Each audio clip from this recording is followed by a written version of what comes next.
Pentru al doilea an consecutiv, Remconstruct își reconfirmă poziția la Moldovan Urban Days, evenimentul care aduce în prim plan brandurile de top din domeniul construcțiilor și urbanismului. Participăm pentru a doua oară la expoziția Moldova Urban Days. Am venit să ne prezentăm proiectele noastre realizate și un pic de inspirație pentru cei care sunt în căutare de proiecte, sunt în căutare de o companie de construcții. Participarea companiei demonstrează consecvență, inovație și dorința de a contribui la dezvoltarea spațiilor moderne și durabile. Cu o experiență solidă pe piața construcțiilor, Remconstruct oferă soluții adaptate la cele mai înalte standarde. Fiecare lucrare înseamnă calitate, siguranță și design gândit pentru confortul oamenilor. Compania noastră este pe piață de 4 ani, dacă vorbim juridic, da?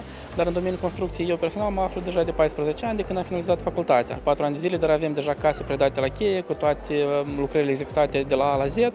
Ne mândrim cu asta și în momentul dat suntem în etapa de a promova și de a vinde serviciile noastre direct oamenilor care doresc să-și construiască propria casă cu toate viziunile lor, iar noi să implementăm toate tehnologiile cât mai moderne, ne străduim să fim punctuali, să ne respectăm toți termenii și să construim la maximum calitativ tot ce trebuie să avem un rezultat final. Am văzut proiectele lor și nu doar plastic, ceea ce se făcea odată, acum au mers deja și pe varianta modernă.